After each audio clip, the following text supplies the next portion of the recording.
Today we're going to be talking to Richard Schreck, an engineer who studied at Northwestern University, got his PhD in theoretical and applied mechanics with a specialty in biomedical sciences, and worked for General Motors in their research labs as a senior technical fellow from 1971 through 2008. Rich, thanks for joining us. My pleasure, John. Yeah, so we'll tell us a little bit, just a little bit about the kinds of things that you did at General Motors. I know you didn't work on engines or hubcaps or steering wheels. You did something else. Tell us a little bit about that. I worked in the biomedical sciences, and it primarily had to do with health and safety issues related to Wait a transportation. sec. Okay, pardon me. Okay, continue. We worked on airbags, exhaust emissions. So let me, no, oh, this is terrible. So, oh, I shouldn't have interrupted you. Let's see, why don't you start, so I asked you what you're doing, and so just start that again, and I'll edit this. Okay. Well, John, I worked in the biomedical sciences department. I worked on health and safety issues, primarily things that had to do with transportation, like auto emissions, health effects of airbag dusts and that sort of thing, plastics, what kind of fuels to use. And in my later years, I worked in the intelligence section as an analyst and analyzed current trends in technology, et cetera, and how they might affect the transportation, the future, et cetera. So I'm not really an electrical guy. I'm not a battery person, but I have some experience in analyzing technical situations. Okay, so General Motors got into electric vehicles pretty early. I can remember seeing some in the 80s, was it, or 70s, did some experimentation. They had a solar powered car that ran the length of Australia from shore to shore back in probably the 80s or 90s. It was quite a vehicle. It outran most of the other automotive manufacturers by a day or two in getting from the north coast to the south coast of the country. However, that is not a practical thing for most Americans to use. You can't afford to park that thing outside and charge the batteries for long periods of time. GM also made a vehicle that had both electric and battery power, a hybrid vehicle, and made that for a while, but they're not making that anymore now. I think the future is going to be pure electric. So didn't they also do an electric vehicle that they let people drive, but then the people had to give them all back at the end of a research period? Yeah. So it was an experimental thing. They weren't going to let you buy it at the time. There's an awful lot of real practical world testing in hot temperatures and cold temperatures and out in Arizona that goes on before a car is ready for the general public. So these were all experimental cars and had to be given back. As I recall, people didn't want to give them back. Well, that's what I remember too. Also, it's interesting. I mean, I think it's just generally interesting that the first, as I read it, the first electric vehicles in the United States were invented somewhere in the 1830s. There was actually some use of them, and then there was quite a bit of interest in electric vehicles around the turn of the century, and they actually did pretty well. But when the Model T Ford came out, the Model T Ford was apparently about half as expensive as a comparable electric car, and so they sort of fell behind at that point.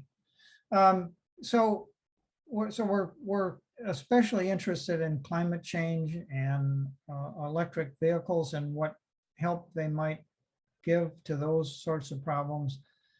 Do you think, how important in your mind are electric vehicles? If everybody drove an electric vehicle, would that solve the problem? Would we be all set? Probably not.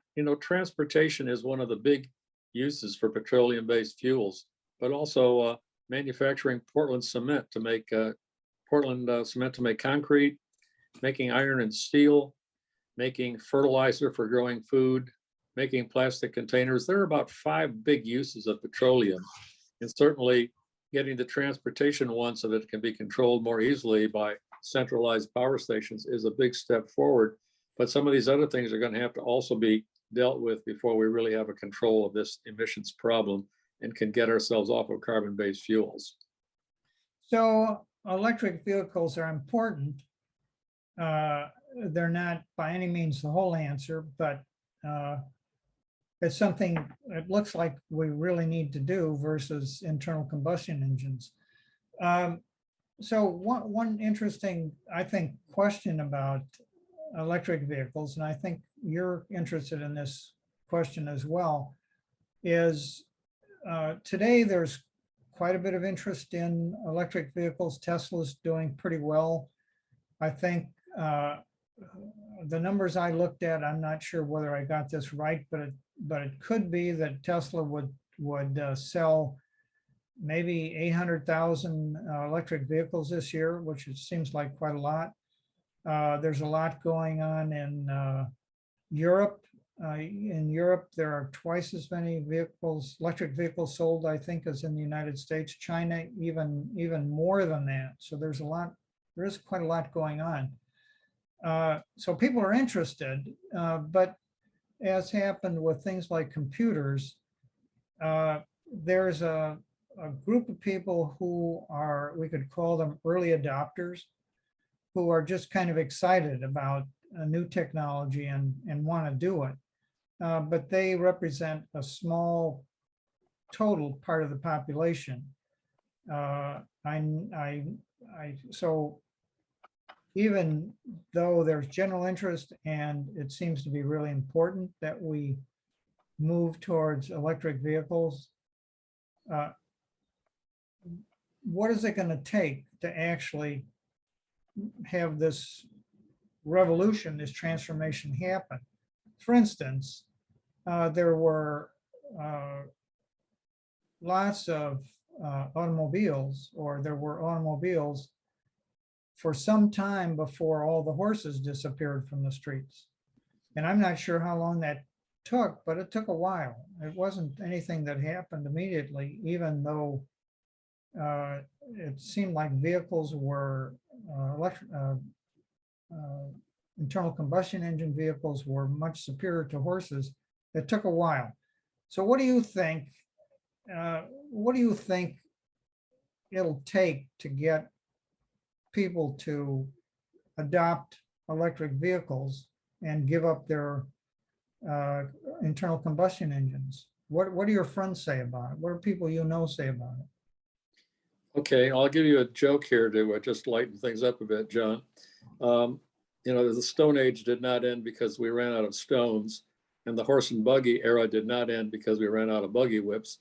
The internal combustion engine had to be cheaper, better, faster, more economical, easier to use than horse and buggies.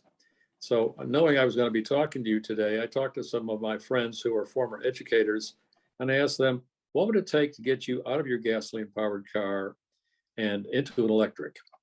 And they said some of the obvious things right away. You know, it would be environmentally friendlier. They're educators, so they're basically more progressive, perhaps.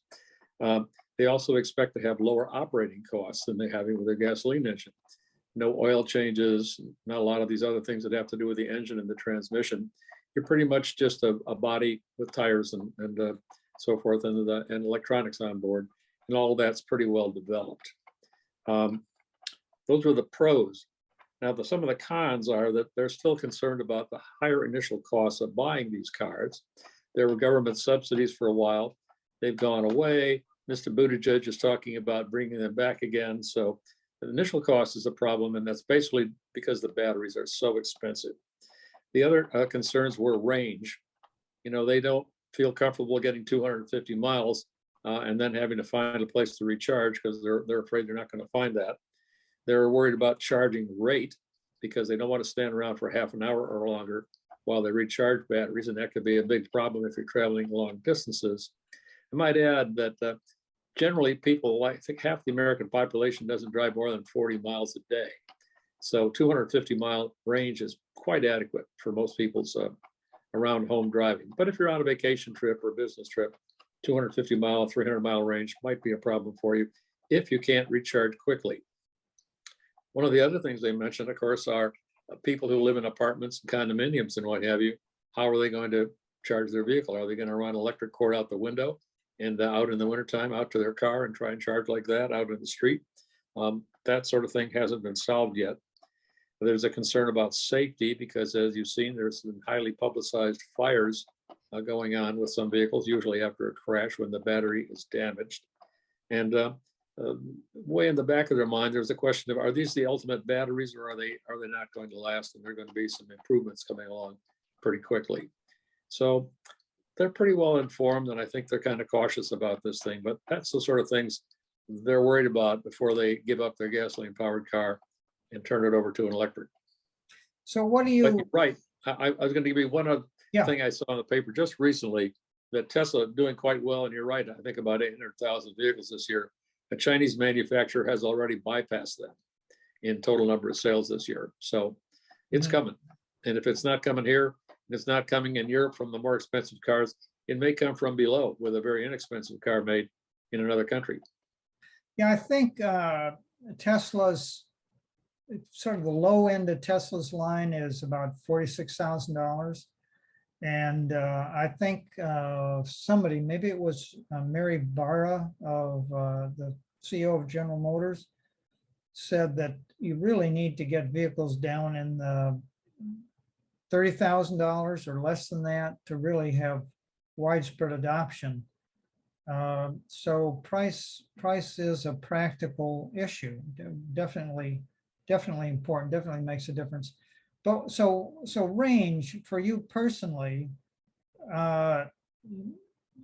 if everything else being equal, is today's range of 250, 300 miles a problem for you? Would that be a problem for you?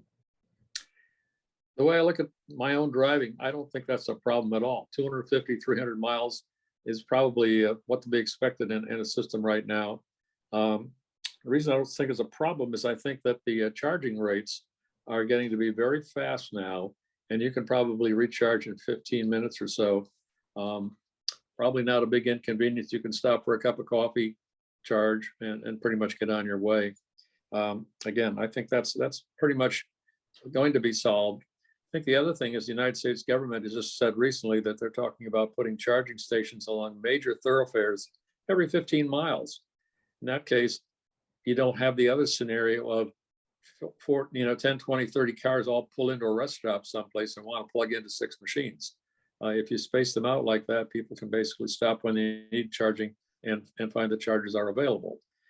So if Congress can go through with that and fund that sort of thing, and petroleum interests don't block it for a while, that could really relieve a lot of that anxiety about range. There was for a time, and I think there was still going on a few years back over in Israel, the idea that we would swap out batteries like you do with a flashlight. You'd pull into a station, they would pull the old battery, they would put in a new one charged and send you on your way. It could be a very fast turnaround. I don't think that's going to happen because I think charging times are coming down pretty quickly. I think it's also a big safety hazard in the neighborhood to have a building with 50 of these battery units charged up in it. If one of them catches fire, it could basically really be a problem, a big problem if those things burn. So I don't think that's going to happen. Crash safety is certainly a concern. You see fires after crashes. You see fires several days later in a junkyard when they pull the car into the junkyards, and you find out, in fact, they suddenly burst into flame anyway, and it takes a day or so to put the fire out because they're very unconventional fires. You just really have a hard time fighting them with water. So I think that safety has to be addressed, and there has to be some ways to prevent those things from lighting off. What else?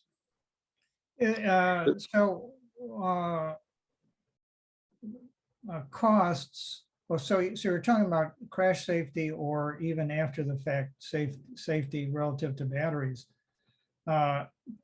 is that because they're lithium ion batteries, or would any kind of battery have safety aspects problems? It's thought that it's a lithium ion battery, and people are working on different chemistries and different configurations and different cathodes and anode combinations. I think the ultimate attempt is to make a dry cell battery, not a wet cell battery. And basically, when that fractures open or something like that, you're not going to have that light off problem. There's a number of developments going on at several labs on both coasts of the country to try and develop these sorts of things, and hopefully they're going to be coming along pretty soon. I was going to mention another thing that people aren't thinking about with electrics, but it's going to be a problem, is costs in use. When you are currently buying power off the grid, you basically aren't paying to build or to maintain our road system. And that's not going to last too much longer. People realize as you get more and more of these vehicles that aren't paying for roads, people are driving on them, but they're not paying to keep them up. There's going to have to be a tax on charging, a tax on the vehicles, a tax on mileage. Some way, costs are going to rise a bit for electrics because road use, once you have a 100% electric fleet, nobody's paying for roads at all. Okay, so let me interrupt you for a second.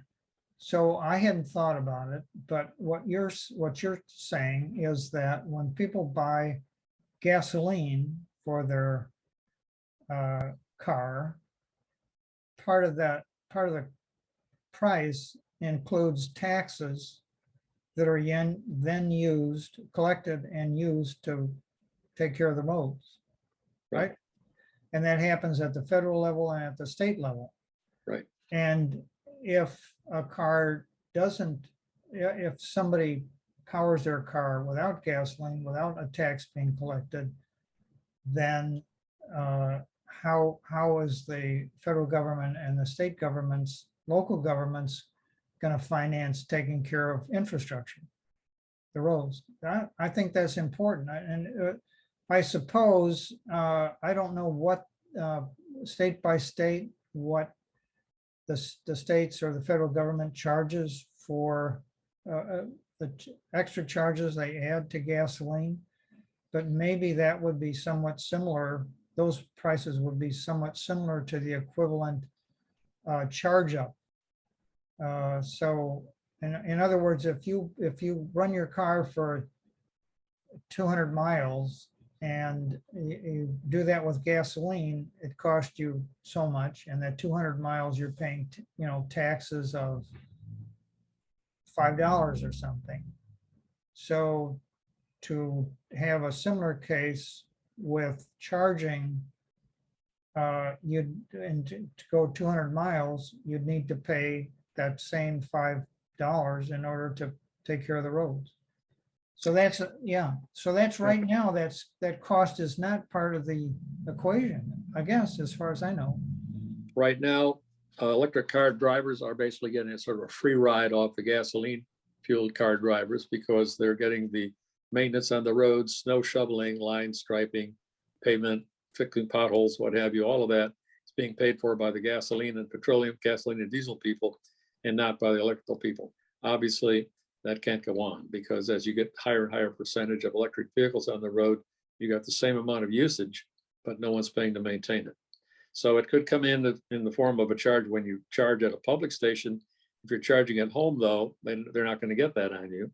So maybe it's going to have to be the Secretary of State looks at what your yearly driving mileage is on your electric and adds something to the licensing fee or something. Or the tags, license plate tags or something for electric vehicles. That's not going to make people happy. It's going to surprise some people because it's not going to be a trivial amount of cost. Yeah. It's going to be a noticeable tax that they thought they weren't going to be paying with electrics. That's a really interesting point. That would really be worth looking into some more. What else? So one of the things I wonder about, we've had batteries forever, and especially lead acid batteries. We have them in cars now to start the cars. Why couldn't you have why do we have to have some special new batteries? Why couldn't we just put a whole bunch of lead acid batteries, which we've been making forever. There's a lot of lead around. They have, what do they have? Sulfuric acid? Sulfuric acid. So there's a lot of that. That's easy to make. Why couldn't you just use those? Why do we have to be so fancy? Because 20 years ago, they decided there wasn't enough storage power in lead acid batteries to possibly give you any kind of range at all. Some of the smartest chemists from the battery companies all over the country, all over the world, got involved in this American Battery Consortium, the ABC. And these are bright electrochemists. They really know what they're doing. They've been working for over 20 years on trying to come up with better batteries. And we're just beginning to get some of the results of these now. But to get this kind of power storage capacity, you can't get it with lead acid. You would be carrying around a swimming pool full of lead acid, sulfuric acid behind your vehicle to power it up and get some mileage out of it all. These current batteries are quite incredible. And if they are to work and if they can be made cheaply and in high volumes, a lot of this storage problem may go away. I mean, if you've got solar cells on your house or if you got a windmill nearby, right now you can't really store that energy very well because there is no battery that can soak up that much power in a daytime and then send it back out onto the grid at night. But somebody really, if they solve this thing and get this extremely high storage capacity and refueling and number of cycles for refueling, these may have a profound influence on electrical power generation, storage, and distribution for decades on into the future. So it's a very good cause, and a lot of good people have been working on this for a long time. They're pretty much outside the automotive industry because they're all, pretty much in the battery industry. But everybody in the automotive industry realizes we want to be the people who design, who invent these batteries and control them, because it's going to be a real game changer for the future of many things besides transportation. Yeah. So thinking about the comparison between lead acid batteries and lithium ion, one of the things I noticed is what's happened with cordless tools in the last 10 years or 15 years. And in the past, it didn't make any sense to try to have a circular saw, for instance, powered by a battery, or you'd have they'd run out of power quickly. You couldn't have enough voltage.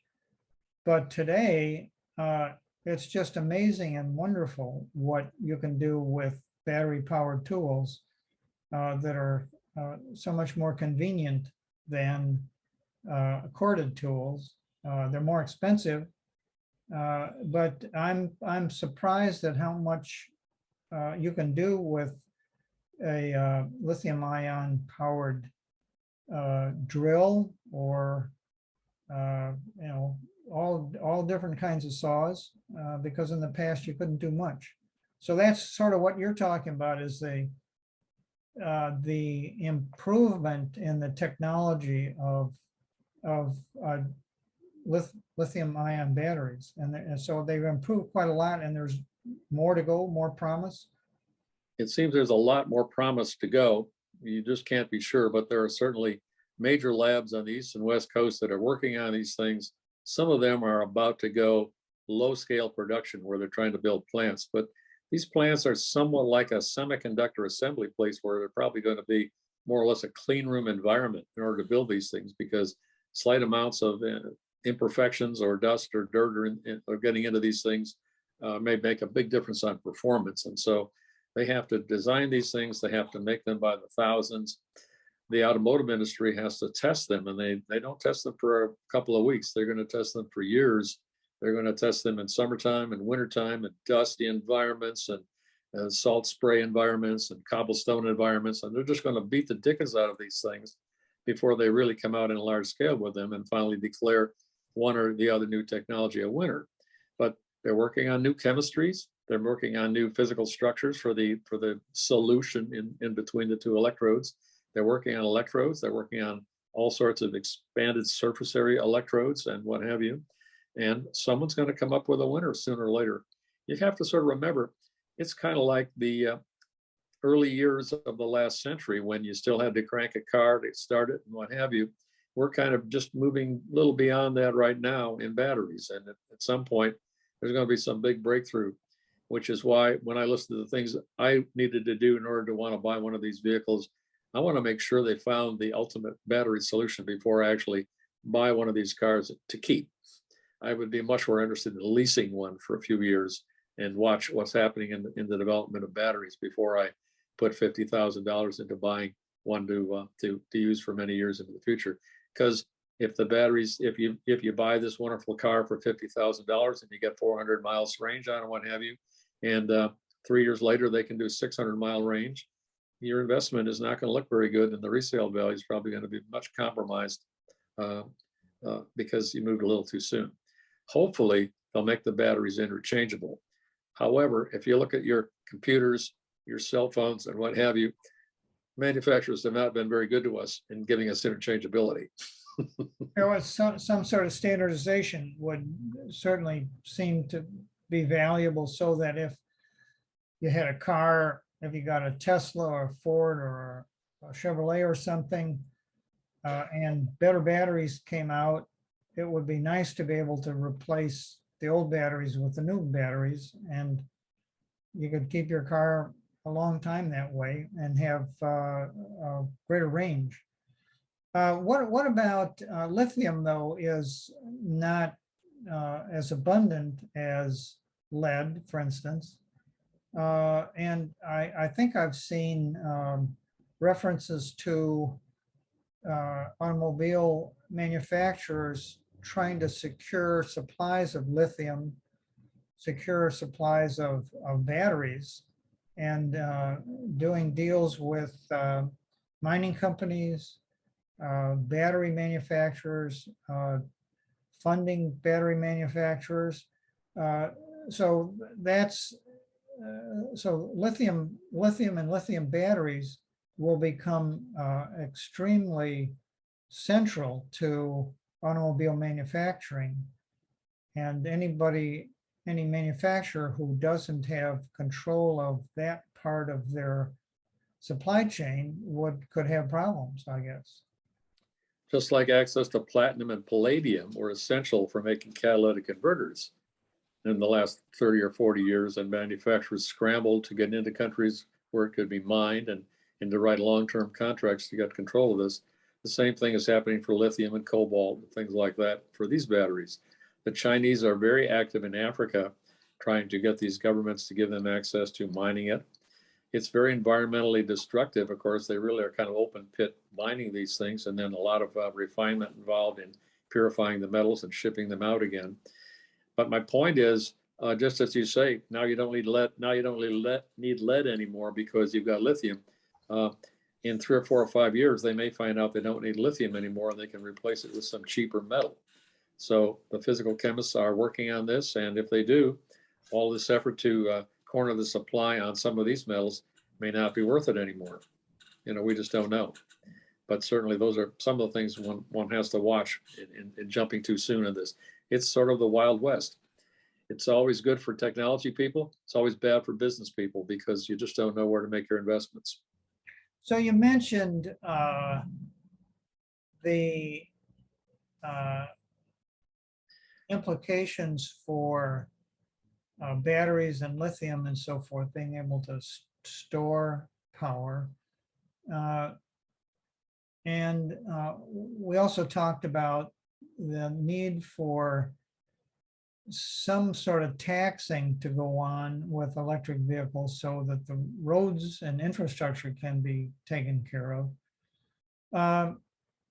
What about if you suddenly had lots and lots of people wanting to charge their cars?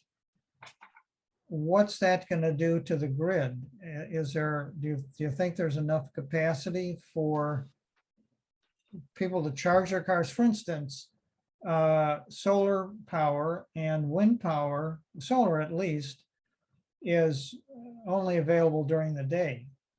And so, and solar, it would be wonderful to be able to charge the car batteries with solar power through the grid. But that power presumably is going to be used for something else. So what do you think about the supply of power and the distribution of it through the grid, do you have any sense, are we going to be way over capacity? We have to redo our electrical grid across the country? Well, I think right now, solar and wind power is pretty much just bled into the normal power supply, and they back off on the amount they're producing at the combustion plants. If it were possible to make good solar systems like that, you can imagine driving to work, parking your car in the parking lot and plugging into the solar panels overhead above your car and charging the battery the entire time you're in the parking lot. That could be a fringe benefit of working for that company or another. Same thing with wind power, rather than taking the power and sending it into the grid. And that, since we can't really store it overnight, what if we took the windmill power and drove all that to drive car batteries? Wind, unfortunately, is only available in windy areas, and the country sort of mapped into where the windy areas are. They don't tend to be areas of high population density. So you're not generating a lot of wind power in areas where people are living and working. Solar is a little easier. You can certainly in the Southwest put a lot of solar installations in places where people are living and places where people are working. It's expected, I think, that what's going to happen is we have a tremendous amount of excess power available in the evenings, because power systems are sized for the daytime maximum load in the summertime when air conditioning is on everywhere and businesses are working and so forth and so on. At night, the power plants cut back a great deal. Now they have wasted capacity because they basically had to capitalize to meet the peak demand. And so power, it would be very nice if you could charge your vehicles at night and use this excess capacity and kind of level out the load on the power plant so they run at a more or less uniform power output all day long. Charge cars at night, do other things at night when you don't need that power. And in the daytime, you've got the power available for air conditioning and so forth as needed by the public. So that's probably the short-term solution to charging. You probably can go quite a ways with that before you have to start building extra plants. But eventually, you may have to start building extra plants. You've got some more pollution coming from there. One advantage of electric power is, even though you have losses in generation and losses in transmission lines and what have you, you're making it all at a single location. So it's possible to put the controls on a single location and capture the emissions going into all of these vehicles from one spot, rather than having 150 million cars driving around the United States, each emitting a little bit here and there all over the country. So that's another advantage of it. And again, if you're building special power generation plants just for that purpose, you could basically also build the emission controls that go with them. Eventually, of course, should we go to nuclear power, or at some point in the future ever getting fusion power to work properly, we would have a great deal of electricity available, and a lot of the finances for electric vehicles would be changed considerably. So here's a question, and I don't think it's easy to answer, but you help us think about it. One of the problems with thinking about carbon emissions is that if we think about carbon emissions only comparing gasoline to electricity, it would seem, and if the electricity is generated by wind or solar or something that doesn't emit carbon, that seems really good. But there is a life cycle to vehicles, and so you know, for electric vehicles to really solve or contribute to reducing our emissions so we can move against global warming, it would have to be the case that an electric vehicle, its real total cost to the environment would be less than the total cost of an internal combustion engine. And when you take into account the manufacturing in the first place, the mining, transportation, the dealing with after the useful life of the vehicle is over, disposing of it, you know, issues of the metals being uh, polluting and poisonous and so forth.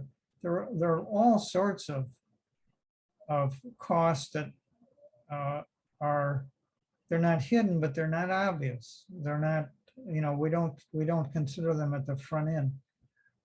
How, if as an engineer, how would you go about comparing the true impact in every which direction of internal combustion versus electric? Is there a way to do that? I mean, we have with internal combustion engines now, the description of the vehicle includes its expected mileage, EPA mileage, and so forth. Should we have something that's better than that? Something that really explains the true impact, cradle to grave, design through disposal? How would you do that? How would we go about that? I think you're in this area, John, that's called life cycle analysis, which basically you say is, what does it cost to use this technology or this product throughout its entire life cycle, from mining the materials to making it? What does it cost in energy to produce the materials and form the materials, make the product, et cetera, and then use the product, how much energy do you use, how much cost do you incur in operating the product as well.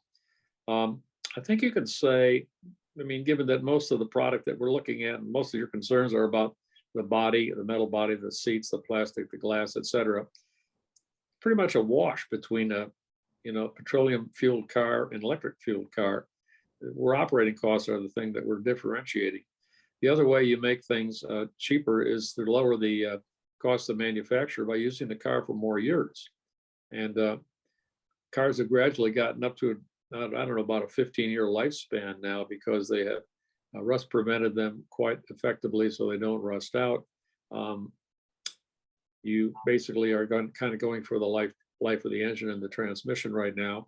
That doesn't become much of a problem with electrics because they don't really wear out. If you do a little lubrication and what have you, electrics ought to run a very long time.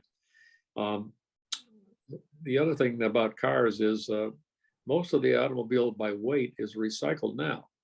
It does require energy to melt down that engine block and the body and what have you, but most of that stuff goes right back into making cars again. So you have the energy involved in reclaiming the metals and melting them down and forming them another time. But quite a bit of that is not thrown into landfills at all anymore. It's pretty much all used up. As I understand it, headliners are made out of recycled pop bottles now, the fuzzy thing in the roof liner of your car, and so forth and so on. So they're working back and forth with other industries to recycle as much of this product as possible. But certainly using the car longer, using the vehicle body longer, certainly is an advantage, because it does cut down on that energy cost to reclaim materials and reuse them. But so let me ask you this: if somebody's thinking about whether they should get an electric vehicle, and maybe they want to wait till they're more confident in the range of the batteries or whatever, but they're considering it, but they already have a internal combustion engine car. They've had it for 5 years or something, and its potential life is, as you say, maybe 15 years. Does it make sense to get something new, or does it make more sense to use up and use the whole life cycle of an existing vehicle rather than have something else built and all the pollution, all the carbon emissions related to new manufacturing? Would somebody who is concerned and wants to do their part do better to keep their, say, good mileage, reasonably new internal combustion engine car and get their 15 or 20 years out of it and then get an electric vehicle? It does sort of depend on how much disposable income you have.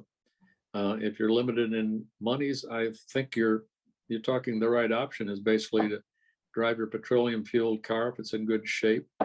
I expect the price of gasoline will continue to rise. Yeah, I'm not talking about the cost. I'm talking about not the money cost, but the cost of the environment and the cost in emissions. So if you kept your internal combustion engine car for 15 years, there would be a certain amount of emissions. But if you kept your car for 5 years and then you got a electric car, that car has to be manufactured, and now there's all kinds of new emissions for that car. So I suppose if your existing car still has miles left and somebody else uses it, I guess, I don't know. I don't know how to figure this out, not relating to money, but relating to the impact on carbon and carbon emissions and pollution and so forth, whether you're better getting something new or whether you should use up what you already have. I see your point, and I can tell you, you basically have to know the life cycle costs that I can't tell you offhand. There's a life cycle cost to producing the product in the first place. You got to weigh that then for the electric against the fact that electric cars pollute also, because the electrical power station is making pollution to fuel your car, and you're losing energy on the power transmission lines, getting it to your home and so forth. So you really have to add that sort of thing into it as well. You got good points, but I can't. No, I think people are trying to figure this out. Right. We want to do the right thing. And sometimes doing the right thing means change now. Sometimes doing the right thing means change over time. In other words, it's not, there are trade-offs in whichever way you go. And if you don't know the trade-offs, then your decision isn't based on facts, it's emotional. What do you think? So one interest that people have in electric vehicles, and one of my sons has this interest. He looks covetously at the Ford, the new Ford F-150, and appears to be such an interesting vehicle. The battery system supposedly could power your house for a while with it, so it could be a backup power supply. I don't know how important that is, and it'll also go 0 to 60 in 4 seconds, or I don't know. It can tow a lot, carry a lot, because the batteries apparently are so powerful. It's really an amazing vehicle compared to the internal combustion engine vehicle. I mean, has more available horsepower and so forth. What's the likelihood that people are going to want to get, they're already buying SUVs rather than sedans, and I think the average weight of cars in the last 15 years has gone up 50% or something, because people seem to want bigger cars and they're heavier.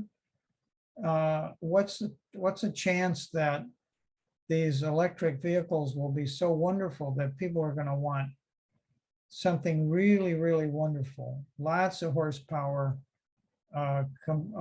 completely decked out with every sort of computer possibility, and that what's going to happen, and has happened with internal combustion engine vehicles, that people want more, and so then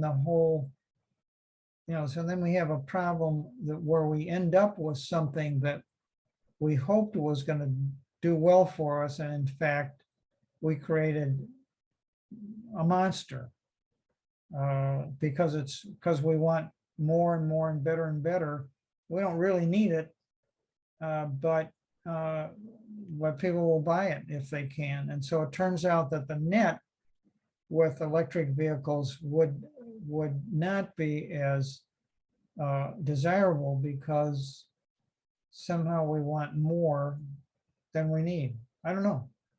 What do you think? Well, currently we have corporate average fuel economy, CAFE, on cars, and basically the manufacturers are asked to meet certain CAFE requirements on their entire fleet. You can imagine the same sort of thing for electrics, whereby you shouldn't just be building these monstrous SUVs with all of the electronics and multiple TV screens in them and what have you, because they're all big power hogs, and all of that subtracts from your corporate average fuel economy. There is certainly a way to compute the same sort of thing for electric, and basically limit how much power usage, how many kilowatt hours per mile you're burning up every time you drive them. You could do the same thing for electrics. So again, thinking about vehicles, thinking about driving, if we were to replace all internal combustion engines with electric vehicles, presumably there would be a net decrease in emissions. And that's very likely. And how long that would take, what other sorts of issues there might be with mining and so forth, those are all important. But if people drive the same amount, or if they drive more, is that a good thing? Or should we be finding ways to encourage people to actually drive less through public transportation or something? In other words, how much of the problem are we really solving by substituting electric vehicles versus substituting other ways to think about transportation? For instance, in Europe, it's pretty easy to get around in electric trains, which are wonderful, go fast, and they're very pleasant, comfortable to ride in. Europe and I think other parts of the world have really good public transportation. The United States doesn't so much. And in fact, isn't it true that the car manufacturers, maybe General Motors, were complicit in the sort of removal or destruction of light rail in the beginning of the 20th century? Wasn't I can remember there were all sorts of electric trains that would run in from the suburbs into downtown of various cities, and those all disappeared when the automobiles started to come along. So what about, how much of a solution is electric vehicles to the problem, really, versus alternatives? Population densities are really different in Europe and in the United States. And in Europe, it's very common to see a lot of commuter systems involved, street cars, electric buses, and that sort of thing.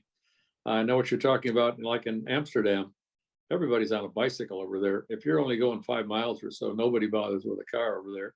And it's very safe to drive on the streets. People are taking their children to kindergarten in the baskets on the front of their bicycles. It's high density. They do not have to go 10 or 15 miles to work from their home the way we do.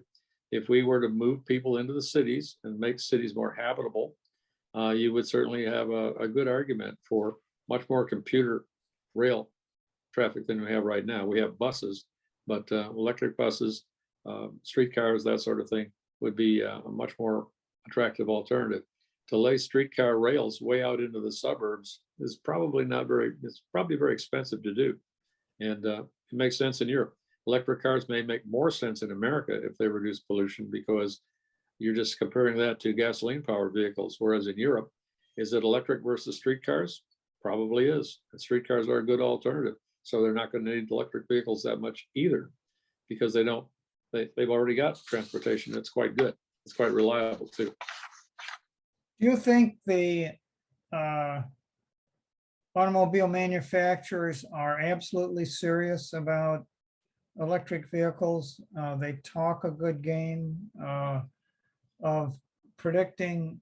Mary Barra, didn't she say something that by 2035 or sometime fairly soon, GM would, really assume they would be totally converted over to electric from internal combustion? Do you think these predictions are serious, sincere? Are they going to happen, or will things actually be dragged out? I would think are we likely to find that the oil companies not wanting to see lower sales in gasoline, for instance, might find some way through public relations or regulations or something to get in the way of this transformation? Do you think there's any, is this going to happen? I think the automotive companies are absolutely serious about getting rid of internal combustion engines. I think it saves them a lot of money in manufacturing, simplifies the car considerably, much less labor involved. I think they're committed to it. I think the petroleum companies are fighting it tooth and nail right now in Congress to prevent a lot of these atmospheric climate change initiatives from going forward. And they're going to continue to do that because every year they hold out, they're making billions more dollars. They're getting federal subsidies for oil exploration and everything else. And these things aren't going to be necessary in the future. And they have a new business plan. The new business plan is to buy up the battery companies because these people are very, very loaded with money and they need some place to spend it. Is there, one of the things that's happened with electric vehicles is you have, in some cases, other people coming into the business, like Tesla, who's been pretty successful. Are current automobile manufacturers, some of them likely to go out of business and be outcompeted by brand new businesses? For instance, there have been rumors for several years now that Apple is going to make an electric vehicle, and who knows, but every few months there's some new rumor about it, as people think of a vehicle as being electronic versus solely mechanical. So our Ford, Chrysler, General Motors, Toyota seems to be slow about going to electric vehicles. I don't know why. I think Toyota has did really well with their hybrid vehicles, and they were popular, but they seem to be slow going to electric. Could they be face a rocky future? Can anybody get into the business now? Anybody with money can get into the business now. And as Elon Musk has shown, you don't even need to have money. You just have to have a lot of naive people in Wall Street who think you're a car manufacturer and will put billions of dollars behind you, and you can do it. It used to be that if you couldn't make an engine that was really reliable and what have you, you couldn't really get into business. That was the big startup cost, and that was a tremendous amount of money and lifetimes of experience. But since engines are no longer important in making vehicles, anybody can make an electric vehicle with a motor on it. I mean, they were making them 100 years ago. If they had the batteries we had now, we probably never would have had a gasoline vehicle, internal combustion engine industry going in this country. But batteries didn't exist back then, and we are still waiting on getting our best batteries to come forward right now. But yeah, I mean, the Arabs could come in with the amount of money they've got in Saudi Arabia and start their own company and probably be very successful, because all you're doing is buying 4 motors and sticking them under a body. Now, the price of entry is building a body. And the problem is that Apple doesn't want to build a body. They don't want to be responsible for the body. They have a very good business plan of selling you electronic stuff and having you stuff it into your product. And they're very happy to do that because they got real high markup on that. And they have very, very little responsibility. Nobody takes their car back to the dealership and says, this damn radio built by Apple doesn't work well. I want a new car. Nobody's going to sue Apple. Nobody's going to sue Apple or any of these other manufacturers who make all this sloppy electronics that is currently in automobiles now, where you have to look away from the highway and look at the product because it's all made by people who design computers and not made with human factors for driving at 70 miles an hour involved. And cars crash, and you know who gets sued by the car crash? The car manufacturers do. The people in California who write the software and build those products are not getting sued right now. They've got a very good business plan, and I don't think they want to get their hands dirty trying to get any closer to the product. They're happy to sell you the stuff. So thinking about business plans for a second, one of the things that I know that that the automobile manufacturers have been more interested in recent years than they were years ago was to have repeat customers. And auto dealerships are the same way. So they want people to come in and get their regular service oil changes and have their vehicle taken care of. They want to keep seeing those people, and when it's time to get a new vehicle, those are their excuse me, better customers. Are companies like Ford and General Motors, for instance, likely to want to change their business model to be more some kind of recurring revenue?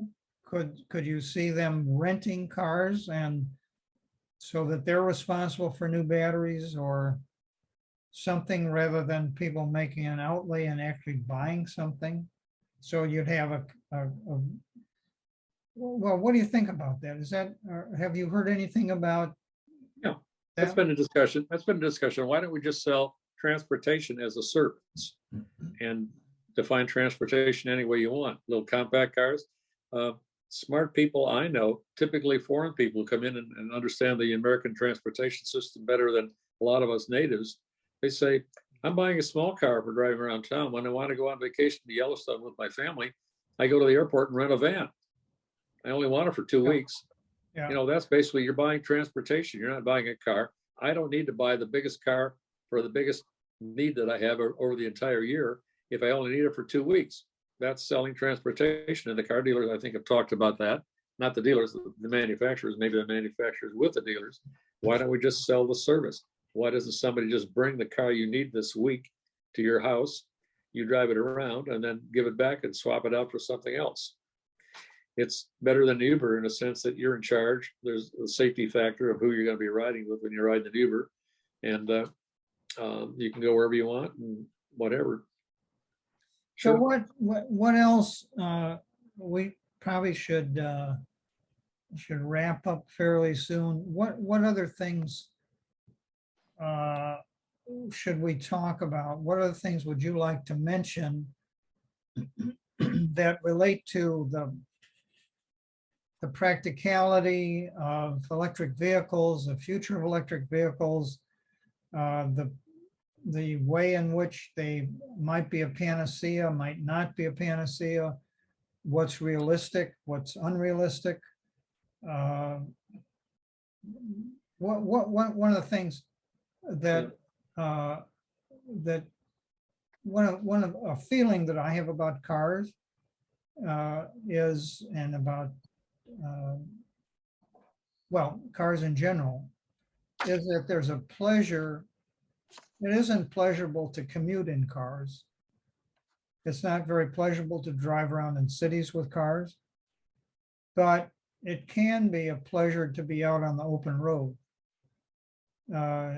Driving, you know, especially in the western part of the United States, where you can't get anywhere, thinking of national parks and so forth, you have to get there by vehicle.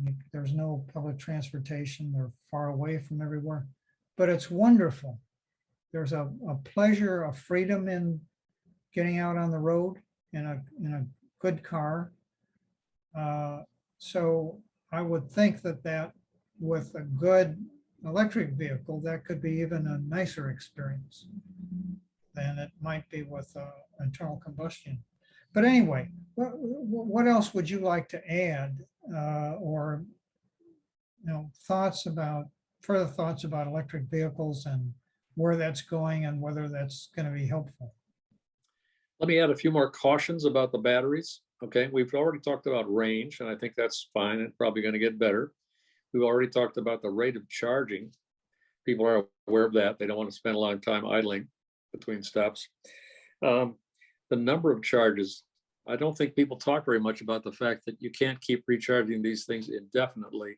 They lose their capacity to hold power after a number of recharges, and eventually you're not getting 100%, you're getting 95, you're getting 90, you're getting 85%. At some point, the number of times you can recharge a battery becomes an important factor in when you've got a satisfactory battery or not. So that's something to keep in mind as these new batteries come online, okay? The other one is available energy. Nobody talks about this very much, and most of the batteries that are in use now are battery vehicles are in warmer states, South California, so forth. They don't work as well in cold weather. They don't hold as much charge. Your range becomes very limited. Maybe you lose 25% or 30% of your range in cold weather. So as you move into the northern states, Alaska and what have you, Canada, you're not going to be able to do the sort of things that you could do in warm weather driving because of that. Cost of replacement, we don't know what that's going to be yet because we don't know what the final chemistry will be, but replacement of batteries, whether you have to buy new ones each time or whether they can take the materials out of the battery, clean them up somehow and put them back in again, that'll make a big difference on what the real cost is of battery operated vehicles, because they're not going to last, the batteries aren't going to last for 15 years. They're going to last for 5 years or so, whatever. Fire safety, we mentioned that. I think that's going to be worked on a lot before anybody's really happy with what they've got. You need to make entirely new possibilities for chemistry, though. The entire battery business may evolve very quickly in the next 5, 6, 7 years. So something to keep an eye on. It's something that's going to be very interesting to watch. We're at the birth time of an entirely new transportation industry. And to answer your question, I think all the vehicle companies are enthusiastic about this. The petroleum companies are not, and they're oftentimes very powerful. They have a lot of people in Washington who listen to them. So we're going to have to see how that plays out. All right, that's great. Thank you very much for taking time out to talk with us today about electric vehicles, and they certainly seem to be a way of addressing emissions from internal combustion engines. And I have to say that I'm interested in them from the point of view of just interesting cars. I went to the auto show in Seattle in January with my son-in-law, and we looked at what was on offer. And the most interesting vehicles seemed to me electric vehicles. Most of them were internal combustion engine vehicles, but the most interesting ones that I saw seemed to be coming from Volkswagen. And there were some really attractive, clever vehicles that looked like they would be a pleasure to drive and were not so ornate and full of all sorts of complicated dials and knobs and everything. You couldn't even figure out what to do. But I was surprised at how few electric vehicles there were compared to internal combustion. I was surprised that maybe next year there'll be more. You brought up another interesting point there, though, John. Vehicles are nothing more than a weather protection, a weather barrier, wheels to get you there, and a propulsion system and a braking system. That's the basics of a car. And when you start getting up to 60, 80, $100,000 for cars with all the bells and whistles, someone's going to undercut the whole thing and say, what's the basic transportation that you really need? Maybe we can do it for $25,000 or $30,000. And it ought to be possible once the battery problem is solved, because everything else on these cars is the same cost or less than on current vehicles. So if that should shake down that way, it could be a very good thing for the average guy, not for the person who wants to spend $80,000 on a traveling movie theater. So that could be good news. All right, great. Well, Rich, thanks so much for talking with us today. And we'll have to keep our eye on electric vehicles and see what's happening. Right. All right, you take care. Bye-bye. All right, bye-bye.